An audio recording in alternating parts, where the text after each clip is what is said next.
ઘાટની મહત્તા છે, દરેક ઘાટનું વિશિષ્ટ ફલ છે.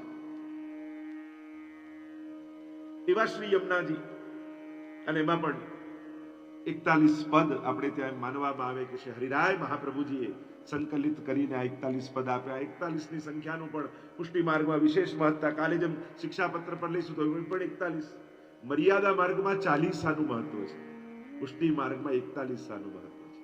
કારણ કે એક સિરમોર ઠાકોરજી છે, એક સર્વોપરી ઠાકોરજી છે, અને એટલા માટે આપણે ત્યાં 40 ની પણ 41 દરેકમાં ઉમેરવામાં આવે.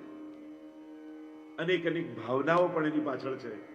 હમણાં એના વિસ્તારમાં જઈ નહીં શકાય, પણ આપણે ત્યાં ધર્મ અર્થ કામ મોક્ષ એના પણ ચારે પુરુષાર્થના પ્રમાણ પ્રમેય સાધન ફલ દરેકના 10-10 એ રીતે પણ આપણે ગણતા હોય. ચારે યુથને 10 પ્રકારની ભક્તિ શ્રી યમુનાજીની કૃપાથી સિદ્ધ થાય એટલે પણ 40.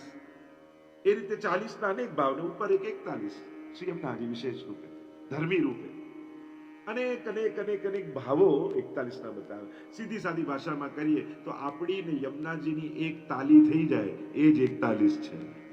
સરળ ભાષામાં કે આપણે એક તાલી થઈ જઈએ. અને એટલા માટે આ 41 પદ પ્રસિદ્ધ શ્રી હરિરાય મહાપ્રભુજી, અષ્ટસખાઓ ગંગાબાઈ બધાના 4-4 પદો લેતા જઈએ, અને આ પ્રકારે આખું જે વિધાન બતાવ્યું, અષ્ટસખાના 4-4 પદ લો તમે, એ રીતે 40 થાય. અને 41મું કૃષ્ણદાસ અધિકારીનું શરણ પ્રતિપાલ ગોપાલ, એટલી પણ એ રીતે પણ 41 ની ચર્ચા આપણે ત્યાં કરવામાં આવી છે. યમુનાજીના ગુણગાન એ કેવલ પુષ્ટિમાર્ગીય ગ્રંથોમાં જ નથી, એનો પ્રારંભ થાય છે ગર્ગ સંહિતાથી. અને ગર્ગ સંહિતામાં યમુનાજીના અનેક સ્વરૂપોની ચર્ચા છે. જે મહાપ્રભુજીના અનેક સ્વરૂપોની આપણે ચર્ચા કરી કે સ્વામીજી રૂપ પણ છે, પ્રભુ રૂપ પણ છે, ગુરુ રૂપ પણ છે, પ્રભુના મુખારવિંદ રૂપ પણ છે, એવા અનેક સ્વરૂપથી આરાધ્ય એમ જ શ્રી યમુનાજી એ વૈકુંઠમાં ગોલોકધામમાં ક્યાંક વીરજા રૂપે પણ છે, ભૂતલ ઉપર પધારે છે, અને સૂર્ય સુતા રૂપે હૃદયમાં, સૂર્યના હૃદયમાંથી એમની ભીતર જ્યાં નારાયણ બિરાજે છે એમાંથી પ્રભાવ પ્રગટે છે. એટલે સૂર્ય સૂતે, સૂરજના સુતા છે, કલિંદ પર્વતના મસ્તક પર પહેલો પ્રવાહ પડે છે એટલે કાલિંદી પણ કહેવાય છે. પ્રવાહ વહેતો વહેતો આગળ આવે, અને અનેક નામો દ્વારા શ્રી યમુનાજીના તો સહસ્ત્ર નામ ગર્ગ સંહિતામાં વર્ણિત છે. જેમ ઠાકોરજીના સહસ્ત્ર નામોની ચર્ચા છે, એમ યમુનાજીના સહસ્ત્ર નામોનો પણ ઉલ્લેખ છે. અનેકવિધ કથાઓ શ્રી યમુનાજીના નામ સ્વરૂપ સાથે જોડાયેલી છે.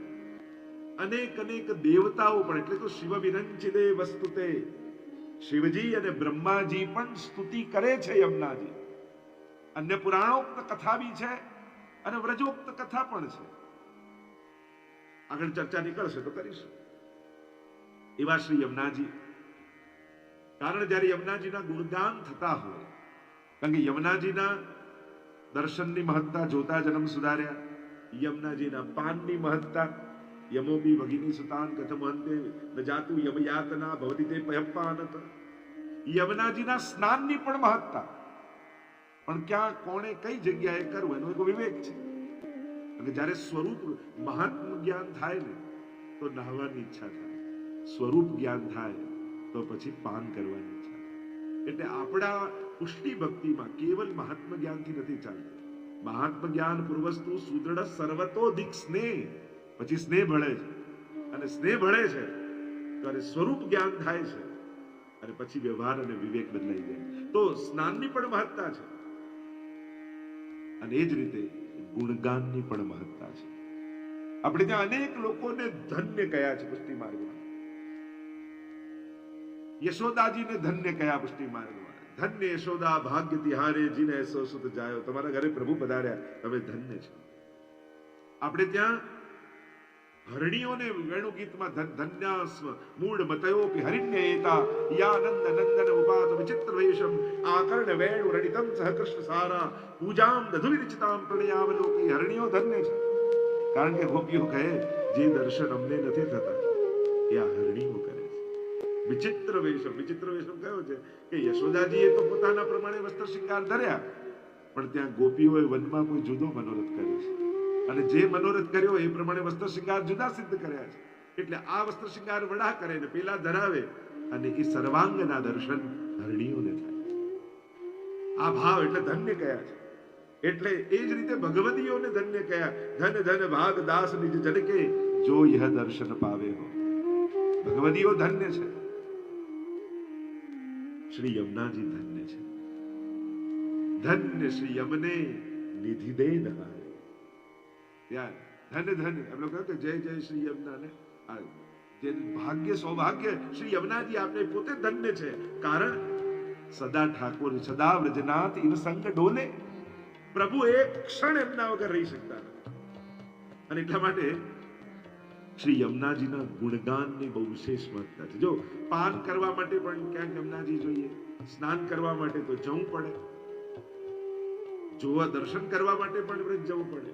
પણ ગુણગાન એવા છે કે જે જગ્યાએ બેસીને ગુણગાન કરો, એ ગુણગાન માત્રથી પાન, સ્નાન અને દર્શન ત્રણેયના સૌભાગ્યની વૈષ્ણવને પ્રાપ્તિ થઈ જાય છે. અનંત ગુણભૂષિતે શિવ વિરંચિતે વસ્તુતે. અનંત ગુણોથી ભૂષિત. એટલે તો ભગવદીઓ 41 પદમાં અફસોસ પણ કરે, સહસ્ત્ર રસના ક્યો ન દઈ વિધાતા. આવા અનંત ગુણોથી ભૂષિત, ગુણ અપાર મુખે એક. જો આ 40 પદોના એક એક ટૂંક લેતો જઈશો સાથે સાથે, એટલે આખું 41 પદ 40 પદોના સાર સાથે આવી જશે. ગુણ અપાર મુખે એક, કહા લો બરનીએ. કેટલો મોટો અન્યાય કર્યો.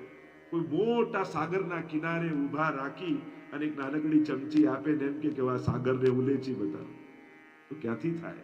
યમુનાજીના સ્વરૂપની સન્મુખ ઠાડા કરે. ગુણ અપાર મુખ એક, એ તો અવિરત શેષ સહસ્ત્ર મુખ નિષ્દિન ગાવત, તોહુ પાર ન પાવત તાહી પાવો. ભગવાન કીર્તન ભક્તિ, નવધા ભક્તિમાં એક એક અધિષ્ઠાતા છે. એક ભક્તિના કીર્તન ભક્તિના અધિષ્ઠાતા શેષજી છે. શેષજીને કીર્તન ભક્તિના આચાર્ય કહેવાય છે. હજારો મુખોથી સતત ભગવત ગુણગાન. પ્રભુ જયારે શેષ શૈયા પર પડેલા હોય, અને જયારે આમ પડ્યા હોય પ્રભુ શેષ શૈયા ઉપર મસ્તક રાખી, લક્ષ્મીજી ચરણ દબાવતા હોય એમના, અને એ સમયે ફણાઓ હજારો કરી શેષજી ભગવત ગુણગાન કરતા હોય. હજારો ફણાઓ. અને છતાં એમને તૃપ્તિ થતી નથી. છતાં એમને એમ તૃપ્તિ થતી નથી કે હજી ગાઈ નથી શક્યો. એવા પ્રભુ શ્રી યમુનાજીના ગુણગાનથી સહજ સુલભ અને પ્રાપ્ત થઈ જાય છે. એવા યમુનાજીના 41 પદ, ખાલી ટાઇટલને જો ચર્ચા કરીએ તો 41 પદની મેં થોડીક વ્યાખ્યા કરી, કારણ કે વિસ્તાર માંગે એમ છે. 40 પદોનો આખો જે ભાવ, 10 પ્રકારની ભક્તિ, આપણે ત્યાં 4 પ્રકારના યુથોને શ્રી યમુનાજીની કૃપા થકી પ્રાપ્ત થાય છે. મહાપ્રભુજી સુબોધનિધિમાં આજ્ઞા કરે છે, ભક્તિ હેતુસ્તુ યમુના. ભક્તિના હેતુરૂપ શ્રી યમુનાજી છે. ભક્તિની દાત્રી શ્રી યમુનાજી છે. પુષ્ટિ ભક્તિની પ્રાપ્તિ શ્રી યમુનાજી થકી થાય છે. પુષ્ટિ ભક્તિમાં ગતિ શ્રી યમુનાજી થકી થાય છે. અનેક અનેક ચર્ચાઓ અને પ્રસંગો છે. અને એટલે જ આપણા પુષ્ટિ માર્ગમાં તમે જો તો તમને કોઈ ને કોઈ બ્રહ્મસેવન લેવા લઈને આવ્યો છે. આમાંથી બેઠા હોય એમાંથી કેટલા એવા લોકો છે કે બધા ગ્રંથો વાંચ્યા, શુદ્ધાદ્વૈત બ્રહ્મવાદ શું, ષોડશ ગ્રંથ શું, વાર્તા સાહિત્ય શું, પછી એને ઈચ્છા થઈ હવે બ્રહ્મ સંબંધ લઉં અને હવે ઠાકોરજી પધરાવું. આવા કેટલા. કોઈને સાસુ લઈ ગયા, કોઈને બેનપણી લઈ ગઈ, કોઈને પાડોશી લઈ ગયા, કોઈને કોઈ સગા લઈ ગયા. તમને કોઈ વ્યક્તિ નથી લઈ ગયા, એની ભીતર યમુનાજીએ પ્રવેશ કરી અને તમારો ભગવત સંબંધ કરાયો છે. આપણને દેખાય વ્યક્તિ, પણ એ સમયે જે શક્તિ, જેમ ચર્ષણી શક્તિ, સુબોધનીમાં મહાપ્રભુજી રાસ પંચાધ્યાય કે ચર્ષણી શક્તિ ખેંચી રહી છે ગોપીજનો, એમ જ આ યમુના શક્તિ તમને ખેંચીને ઠાકોરજીની સન્મુખ લઈ જાય છે. અને જે સમયે આવો છો ને, ત્યારે બ્રહ્મ સંબંધ લઈને સફળતા કોની થઈ? તમારી. તમે સફળ થયા. तभी इनकी भुजा वाम फरके, दौड़ कर शोर कर जाए पिए सो कहे, अति आनंद मन में जो हरखे. जाने काम યમુનાજીનું પૂરું થયું હોય ને એવા હરખા યમુનાજી.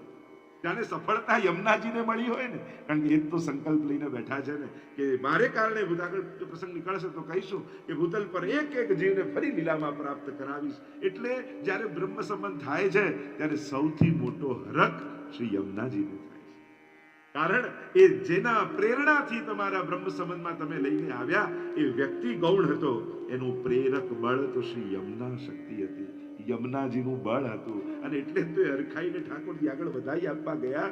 કાર્ય થઈ ગયું પ્રભુ, જીવ આવી ગયો. જાણે એમનું અધૂરું કામ પૂરું થયું હોય એવી પ્રસન્નતા શ્રી યમુનાજીને થાય છે. તો એવા શ્રી યમુનાજીના ગુણગાન કરવા જ્યારે આપણે એકત્રિત થયા છે, પ્રસિદ્ધ 3 સ્વરૂપ યમુનાજીના, આદિ ભૌતિક, આધ્યાત્મિક, આદિ દૈવિક, એની પણ જે આપણે ચર્ચા કરતા હોઈએ છીએ. એમ તો જે શ્રીનાથજી બાબાના દેવ દમન, ઇન્દ્ર દમન, નાગ દમન 3 સ્વરૂપો છે ને, એ 3 યમુનાજીમાં બી છે. શિવ વિરંચિતે વસ્તુતે આપણે એ યમનાષ્ટકાદીમાં બોલીએ છીએ. 3 સ્વરૂપની જે આપણે ચર્ચા કરીએ છીએ, આદિ ભૌતિક, આધ્યાત્મિક અને આદિ દૈવિક. 3 સ્વરૂપની મહત્તા છે, પણ એકથી એક ચડિયાતું પણ છે. જેમ ભાગવતજીમાં ઘણી વાર શું થાય, ઉત્તમ વક્તા, મધ્યમ વક્તા, પછી હીન વક્તા શું થાય કે હીન નહીં, મહત્વ છે અધિકારી શબ્દ પર. ઉત્તમાધિકારી, મધ્યમાધિકારી, હીનાધિકારી એટલે કે મધ્યમથી ઉતરતા, હીન એટલે ખરાબ નહીં. ભાર છે અધિકારી શબ્દ પર. આ 3 અધિકારીઓ છે ભાગવતના, પણ ચડતા ઉતરતા ક્રમ. અને એ જ રીતે જ્યારે યમુનાજીના 3 સ્વરૂપની ચર્ચા કરીએ ત્યારે આદિ ભૌતિક, આધ્યાત્મિક, આદિ દૈવિક 3ની મહત્તા છે. 3 યમુનાજીનું જ સ્વરૂપ છે, 3ની મહત્તા છે. ભૌતિક સ્વરૂપ એટલે જલ પ્રવાહના સ્વરૂપે યમુનાજીને જોવે. આંખ જેને જુએ એ ભૌતિક સ્વરૂપ, આંખ ભૌતિકતાને જુએ છે, પણ એ જલ પ્રવાહ રૂપે પણ એની મહત્તા છે. યમુના જલ જ્યારે લઈને આવો ત્યારે કેવા સાચવીને લાવો છો. લોટીજી છે, લોટીજી છે, લોટીજી છે, આવો અહોભાવ રાખી યમુનાજીને પધરાઈને લાવો છો. કારણ કે ભૌતિક સ્વરૂપે પણ એ બિરાજે છે. એટલે જેટલો યમુનાજીનો આદર છે એટલો જ યમુના જળનો આદર છે. યમુનાજી અનેક સ્વરૂપે છે, એમાં યમુનાજીનું પ્રથમ પ્રધાન સ્વરૂપ જલ સ્વરૂપ છે, રસ સ્વરૂપ છે. કારણ કે યમુનાજી તત્વ એવું છે ને, એમાં રજ પણ છે ને રસ પણ છે. આ બંને તત્વ શ્રી યમુનાજીમાં બિરાજે છે. બંનેની મહત્તા છે, રસની પણ મહત્તા છે, રજની પણ મહત્તા. ચર્ચા નીકળશે તો આગળ કરીશું. ચરણ પંકજ રેણુ શ્રી યમને જુદેઈ. 41 પદમાં કહ્યું ને, રેણુ આપનારા શ્રી યમુનાજી છે, ઠાકોરજીના ચરણારવિંદની. અને બીજે બધે રજ એ પ્રદૂષણ છે, પણ યમુનાજીમાં ભૂષણ છે. ક્યાંક બહુ રજ ભળી હોય તો આપણે કે બહુ પ્રદૂષણ છે, બહુ રજ વાળું છે, બહુ માટી વાળું છે. સાધારણ જળમાં રજ પ્રદૂષણ કહેવાય, પણ યમુનાજીમાં શું છે? રજ. સૂર્યનો પ્રકાશ પડે અને તરંગોમાં વહેતી પ્રભુના ચરણારવિંદની રજ, એ પ્રકાશ પડવાથી ચળકે. તમે તટ ઉપર ઉભા રહીને જુઓ ને, તમે લહેરોમાં ચળકતું દેખાય. મહાપ્રભુજી કે આ ચળકતું શું છે? ઠાકોરજીના ચરણારવિંદની રજ. જ્યારે ઠાકોરજી પધરાઈ તો એ રજ ચળકી રહી છે. તો એ મહાપ્રભુજીને એવા દર્શન થાય કે યમુનાજીએ મોતીના કંકણ પહેર્યા છે અને મોતીઓ ચળકી રહ્યા છે. એ મુક્તા ફલ છે, એ મોતીઓ છે જે કંકણમાં યમુનાજીએ ધારણ કર્યા છે. યમુનાજીના એક એક શણગારની મહત્તા છે, એક એક આભૂષણની મહત્તા છે. એની પાછળ એની સાથે અનેકવિધ પ્રકારની લીલાઓ જોડાયેલી છે. તો ઠાકોરજીમાં કોઈ પણ વસ્તુ સાધારણ નથી. એ જ રીતે યમુનાજીમાં પણ કોઈ પણ વસ્તુ સાધારણ નથી. એ 16 શણગાર કહીએ તો વિછિયાથી લઈને ટીકા સુધી એ બધું જ કંઈક ભાવાત્મક છે. દરેકની મહત્તાને સુંદર ગાથાઓ છે. તો ભૌતિક સ્વરૂપ એટલે જલ પ્રવાહ રૂપે એની પણ પ્રવાહની પણ મહત્તા છે. યમુનાજીમાં નિત્ય ઠાકોરજી એ જલમાં જ પધારે છે. બીજું સ્વરૂપ આધ્યાત્મિક જેને કહીએ છીએ, તીર્થ રૂપ, એને અધ્યાત્મ સ્વરૂપ કહેવાય. એટલે કે યમુનાજી પરમ પાવન તીર્થ રૂપા છે. એમાં સ્નાન કરવાથી પાપ દૂર થાય. અને અનેક પદોમાં પણ છે સ્નાનનો ઉલ્લેખ. પણ આપણે ત્યાં વિવેક એ બતાવ્યો કે યમુનાજીને પાર જ્યારે ભાઈબીજના દિવસે સ્નાનનો એક અધિકાર યા છૂટ આપણને આપવામાં આવે છે. કારણ કે વૈષ્ણવને મહાપ્રભુજી આધિ દૈવિક દ્રષ્ટિ આપી છે. પણ વિશુદ્ધ મથુરા તટે, સપ્તપુરીમાંની મથુરા એક પુરી છે, અને એમાં જ્યારે સ્નાન કરો છો ત્યારે બધા જ પાપો નિર્મૂલ થાય છે. એટલે જ કહ્યું સમસ્ત દુરિત ક્ષય. યમનાષ્ટકના 5 ફળમાં બતાવ્યું ને, પહેલું ફળ શું છે? બધા પાપોનો નાશ, સમસ્ત અપરાધોનો નાશ યમુનાજી કરી દે છે. એટલે એ તીર્થરૂપ યમુનાજી એ આધ્યાત્મિક સ્વરૂપ છે. અને ત્રીજું આધિદૈવિક સ્વરૂપ. જે આધિદૈવિક સ્વરૂપ એટલે નમત કૃષ્ણ તુર્ય પ્રિયામ, ચતુર્થ પ્રિયાનું જે સ્વરૂપ છે યમુનાજીનું, એ આધિદૈવિક સ્વરૂપ, સખી સ્વરૂપ, એ આધિદૈવિક સ્વરૂપ છે. એટલે કે 4 યુથ ગોપીજનોના જે વ્રજમાં છે, એમાં ચોથા યુથ જે કુમારિકાઓ છે, એના યુથના અધિપતિ શ્રી યમુનાજી છે. એટલે એ ચોથા યુથના અધિપતિ રૂપ શ્રી યમુનાજી સખી રૂપ અને સખી ભાવથી વ્રજમાં પ્રગટી પ્રભુની જ કેવળ નહીં પણ સમસ્ત ગોપીઓના પણ મનોરથોને પૂરા કરે છે. એ શ્રી યમુનાજીનું સ્વરૂપ એ આધિદૈવિક સ્વરૂપ છે. અને આપણે એ ભાવે યમુનાજીને જોઈએ છે. એટલા માટે સ્નાનનો આપણે આગ્રહ નથી રાખતા, બીજો કોઈ એવો વિશેષ આગ્રહ નથી રાખતા, એવો અલૌકિક ભાવ રાખીએ છીએ કે આ સાક્ષાત ઠાકોરજીના ચતુર્થ પ્રિયા છે. આપણે ત્યાં કુમનદાસ આદિની વાર્તામાં આવે ને કે કાયમ આજ્ઞા કરે કે એકવાર ગોકુલ આવો, ત્યાં ઠાકોરજીને કીર્તન સંભળાવો. અને જ્યારે કુમનદાસ ને એકવાર ભગવત વાર્તા કરતા કરતા ને જ્યારે લઈ ગયા અને એવો ભાવ આવ્યો, અને એવા અનેક ગોવિંદ સ્વામીની વાર્તામાં કે એવા અનેકવિધ પ્રકારના કે ત્યાં ચરણ ન મૂક્યા, અને એવો ભાવ ઘણી બધી પ્રસંગો એવા છે. તો એ ભાવ આપણે ત્યાં શ્રી યમુનાજીના સ્વરૂપનો ભાવ છે. તો આ ત્રણેય સ્વરૂપ અને 41 પદોમાં ક્યાંક ને ક્યાંક આ ત્રણેય સ્વરૂપનું વર્ણન ત્યાં કરવામાં આવ્યું છે. એક રીતે જોવા જાઓ તો 40 પદોનું અર્ક, સાર, સંકેત ક્યાંક ને ક્યાંક આ 41 પદમાં છે. અને એટલે જેમ સમગ્ર સત્સંગ કર્યા બાદ આશ્રયનું પદ ગાઈએ ત્યારે આપણો સત્સંગ પૂર્ણ થતો હોય, આશ્રય સિદ્ધ થતો હોય, એમ જ આ 40 પદોના ગાન બાદ જ્યારે આ 41મું ગાઈએ ત્યારે યમુનાજીના ચરણોમાં આપણો આશ્રય સિદ્ધ થાય છે. આ એમ જોવા જાઓ તો આ 40 પદોનું 41મું આશ્રય પદ છે કે જેના દ્વારા યમુનાજીના નામ, રૂપ, લીલા અને ગુણ આ ચારેયમાં આપણો આશ્રય દ્રઢ થાય. અને એટલા માટે જ્યારે પણ 40 પદ ગાઓ ત્યારે આ 41મું વિશેષ રૂપે ગાઈ અને આપણા આશ્રયને દ્રઢ કરતા હોય છે. તમે આ 40 પદોમાં જોવા જાઓ તો ક્યાંક નામનું વર્ણન છે, ક્યાંક ગુણનું છે, ક્યાંક રૂપનું છે, ક્યાંક લીલાઓનું વર્ણન છે. અને એના દ્વારા શ્રી યમુનાજીના સ્વરૂપમાં આસક્તિ પ્રગટાવવામાં આવી. મહાપ્રભુજીએ પણ કૃપા કરી 16 ગ્રંથમાં પહેલો જ ગ્રંથ યમુનાષ્ટક રાખ્યો. કારણ કે શ્રી યમુનાજી થકી તો યમુનાજી સીધા જો 41 પદમાં પ્રવેશ કરું તો આ 41મા પદમાં શરૂઆત જ કરી કૃષ્ણદાસજી, શરણ પ્રતિપાલ ગોપાલ રતિવર. આપ કેવા છો હે યમુનાજી? શરણાગતના પ્રતિપાલ કરનારા છે, પ્રતિપાલન કરનારા છે. જે જીવ શરણે આવ્યો છે અને શરણે ઘણા ભાવમાં, ઘણા અભાવમાં, ઘણા કુભાવમાં અને અજાણે અધર્મી નાહી ગયો તોય માએ કર્યો ઉદ્ધાર. એવા આપ પ્રતિપાલક છો. કોઈ યાચના કરવા આવે ને કોઈ આપે તો સમજમાં આવે, પણ કોઈ વિચાર્યા વગર આવ્યું છે એના પર પણ કૃપા કરનારા છે. એટલે કે તવ ચરિત્રમ અત્યદ્ભુતમ, આપનું ચરિત્ર તો અતિ અદ્ભુત છે. ઠાકોરજીના 10મ સ્કંદમાં ચરિત્રો અદ્ભુત હતા. એટલે કથિતો વંશ વિસ્તારો ભવતા સોમ સૂર્યયોઃ રાજ્યામ ચો ભય વંશાનામ ચરિતમ પરમાદ્ભુતમ. એ પરમ અદ્ભુત ચરિત્રો અમને કહો, એવું 10મ સ્કંદમાં કહ્યું. ત્યાં પરમ અદ્ભુત છે, અહીંયા અતિ અદ્ભુત છે. ત્યાં પણ ઠાકોરજીએ ઉભાવથી આવેલી પૂતના પર પણ કૃપા કરી, એટલે પરમ અદ્ભુત કહે. તો યમુનાજીના પણ અતિ અદ્ભુત ચરિત્રો છે. શરણ પ્રતિપાલ, તો શરણાગતના પ્રતિપાલન કરનારા યમુનાજી છે. કઈ રીતે શરણાગતનું પ્રતિપાલ કરે છે? કોને શરણાગત?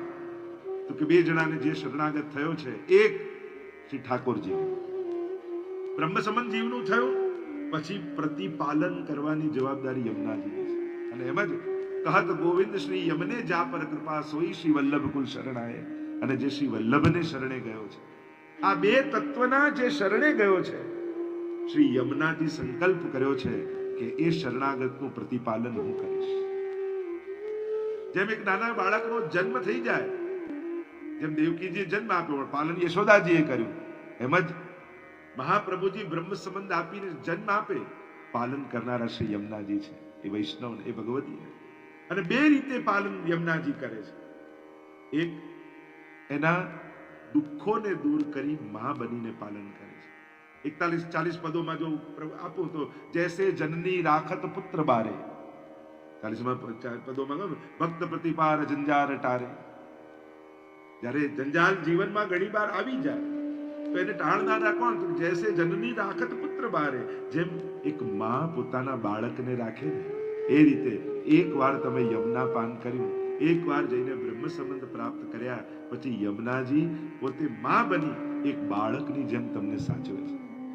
માં કઈ રીતે જાળવે? હવે વિસ્તાર કરવા જઈશ તો ઘણા લક્ષણ છે કે માનું લક્ષણ શું હોય, એ કઈ રીતે પ્રતિપાલન કરે, બધા જ લક્ષણો યમુનાજીના 40 પદોમાં તમને એક દેખાય. સાહેબ, માં બનીને પ્રતિપાલન, બીજું સખી બનીને પ્રતિપાલન કરે. સ્વયં હેત કરી દેત શ્રી યમને વાસ કુંજે, પોતે કુંજમાં વાસ આપે છે. રૂપ દેત આપ જૈસે એની પણ ચર્ચા છે. તો સર્વપ્રથમ શરણ પ્રતિપાલ શ્રી યમુનાજી કેવા છે? તો કે એકવાર જેને પાન કર્યા, યમનાષ્ટકમાં બોલીએ છે ને, કેવળ પાલન કરનારા. જૈસે જનની રાખત પુત્ર બારે, એકવાર તમે યમુના જલના પાન કર્યા, ન જાતું યમ યાતના ભવતી તે પય પાનત. માં હંમેશા એના બાળકને દુઃખથી બચાવે, એના જીવનમાં કોઈ પ્રકારનું દુઃખ ના આવે એની ચિંતા માને સતત રહેતી હોય. તો આ જીવાત્માને સર્વોપરી દુઃખ શેનું છે? તો કે યમ યાતનાનું. અને યમુનાજી કૃપા કરી સૌથી મોટું અભયત્વ એ આપે છે, એ યમ યાતના હરી લે છે. જો મોટામાં મોટા દુઃખો દૂર કરનારા લોકો કદાચ મળે, પણ જે સૌથી મોટું દુઃખ છે એ યમયાતનાનું છે, અને દરેકને લાગેલું છે. ભવરોગ તો બધાને લાગેલો છે, અને એને દૂર કરવા વાળા યમુનાજી છે. એટલે માં બની જ્યારે તમે જળ પીઓ ત્યારે એ જળ નથી પાતી માં, એ તમને પયપાન કરાવે છે, દુગ્ધનું પાન કરાવે છે. અને એટલા માટે એ જ્યારે પાન કરી તમારું પાલન, એક નાનું બાળક જ્યારે અસમર્થ હોય ત્યારે એ શરણાગત હોય ત્યારે એનું પ્રતિપાલન માં કઈ રીતે કરે? તો કે પોતાના વક્ષસ્થળથી પોતાના વાત્સલ્યના રૂપ પ્રગટેલું પય પાન કરાવી અને એનું પોષણ કરતી હોય છે. એમ જ યમુનાજી પણ અસમર્થ અને અજ્ઞાની જીવ કદાચ જાણતો પણ નથી, છતાંય જ્યારે યમુના પાન કરે છે ત્યારે પોતાના પાન કરાવી ભક્તિ માર્ગ, આ માર્ગમાં ભક્ત જીવનું, ભક્ત બાળકનું પોષણ કરનારા યમુનાજી છે.